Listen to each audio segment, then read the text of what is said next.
Hello friends, ఆంగ్ల Samhita YouTube ఛానల్కి స్వాగతం. ఇంగ్లీష్లో ఎలా చెప్పాలి అనే ఈ శీర్షికలో కొన్ని తెలుగు సెంటెన్సెస్ను ఇంగ్లీష్లో ఎలా ట్రాన్స్లేట్ చేయాలో నేర్చుకుందాం. సూపర్ స్టార్ మహేష్ బాబు గారి ఫేమస్ హిట్ పోకిరి సినిమా నుంచి అతని ఫేమస్ డైలాగ్, ఎవడు కొడితే మైండ్ బ్లాక్ అయి దిమ్మ తిరిగిపోద్దో వాడే పండుగాడు. దీన్ని ఇంగ్లీష్లో ఎలా చెప్పాలో ఈ వీడియోలో నేర్చుకుందాం. అది నేర్చుకునే మునుపు మరికొన్ని వాక్యాలు నేర్చుకుందాం. అతడు ధనికుడు కాకపోయినా అతనిని ఆమెమీ తక్కువ ప్రేమించేది కాదు. అంటే ఒకవేళ ధనికుడు కాకపోయినా ప్రేమించి ఉండేది అని అర్థంలో ఈ సెంటెన్స్ ఉంది. దీన్ని ఇంగ్లీష్ లో she would not have loved him any the less even if he had not been rich. Any the less అంటే తక్కువేమీ కాదు అని. She would not have loved him any the less even if he had not been rich. ఇష్టం ఉంటే చెయ్యి, లేకపోతే మానే. As you like do it or leave it. As you like do it or leave it. తినడానికి ఏముంది? What's there to eat. Watts there to eat. నేను ఒక పక్క చెయ్యొద్దని చెబుతూనే ఉన్నాను, వాడు చేశాడు. నేను ఒక పక్క చెయ్యొద్దని చెబుతూనే ఉన్నాను, వాడు చేశాడు. Even as I was telling him not to, he did it. Or even as I was telling him not to do it, he did it. ఇక్కడ ఈవెన్ ప్లేస్ లో దో అని కూడా వాడచ్చు. Though I was telling him not to do it, he did it అని. తెలుగు నేర్చుకోవడం ఎంత అవసరమో English నేర్చుకోవడం కూడా అంతే అవసరం. తెలుగు నేర్చుకోవడం ఎంత అవసరమో ఇంగ్లీష్ నేర్చుకోవడం కూడా అంతే అవసరం. It's as important to learn English as it is to learn Telugu. It's అంటే it is. It's as important to learn English as it is to learn Telugu. ఎవడు కొడితే మైండ్ దిమ్మ తిరుగుతుందో వాడే పండుగాడు.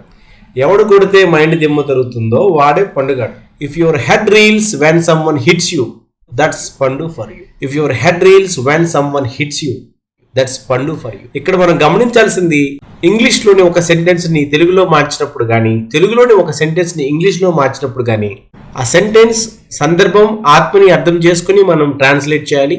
యథావిధిగా ట్రాన్స్లేట్ చేయకూడదు, అర్థం మారిపోకూడదు.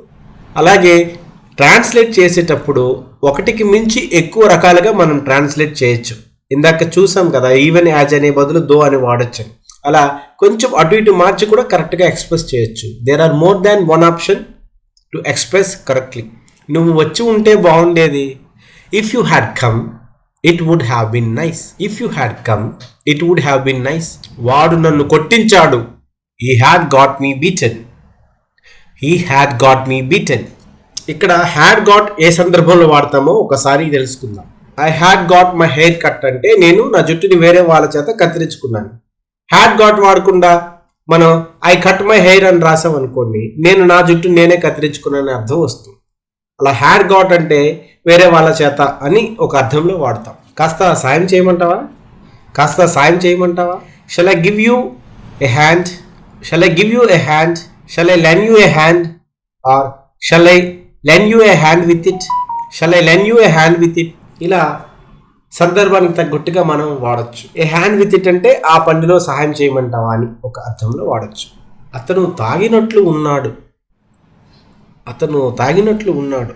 He seems to be drunk. He seems to be intoxicated. He seems to be on the horse. ఇక్కడ చూడండి, అతను తాగాడో లేదో మనకి కరెక్ట్గా తెలియదు, ఎగ్జాక్ట్గా తెలియదు. అనుకుంటున్నాం అతను తాగినట్లు ఉన్నాడు అని. వాళ్ళకం చూస్తే అలాగే ఉంది, అందుకే సీమ్స్ అని వాడతాం. He seems to be drunk. He seems to be intoxicated. Intoxicated అంటే కూడా నషాలో ఉన్నాడని. Seems to be on the horse అంటే గుర్రం ఎక్కాడని. తాగినోడికి కంట్రోల్ ఉండదు కాబట్టి గుర్రం ఎక్కాడంట. దాన్నే ఇడియమాటిక్గా జాతీయంలో ఇలా ఎక్స్ప్రెస్ చేయొచ్చు. He seems to be on the horse. మీరంతా ఇంగ్లీష్ ఎంతో పట్టుదలతో నేర్చుకుంటున్నారు కాబట్టి మిమ్మల్ని అందరినీ అభినందిస్తున్నాను. ఏ పని అయినా పట్టుదలతో చేయాలి. Do anything with perseverance. Do anything with perseverance. రాను రాను తెలుసుకుంటారు. మీరు కూడా ఇంగ్లీష్లో కొన్ని కిటుకులు రాను రాను తెలుసుకుంటారు. By and by they will know. By and by they will know. నీ దగ్గర ఎంత డబ్బు ఉంది? How much money have you or how much money do you have. ఈ రెండు ఎక్స్ప్రెషన్స్ కూడా కరెక్టే. How much money have you or how much money do you have. గంట ఆగి బయలుదేరుతాం. Let's start after an hour. Let's start after an hour. ఇక్కడ చూడండి, HOUR hour కాదు, హెచ్ సైలెంట్. సమయానికి పని పూర్తి చేయలేనంత సోమరి అతను. సమయానికి పని పూర్తి చేయలేనంత సోమరి అతను. He so lazy that he cannot finish the work on time.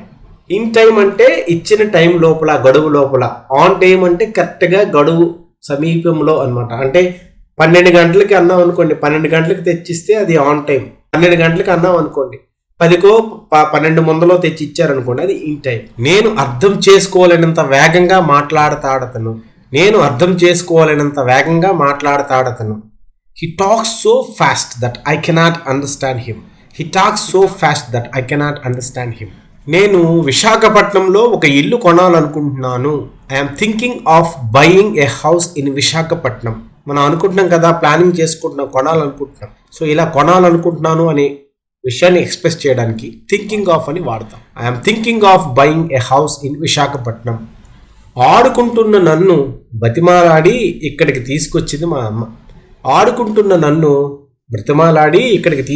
మా అమ్మ.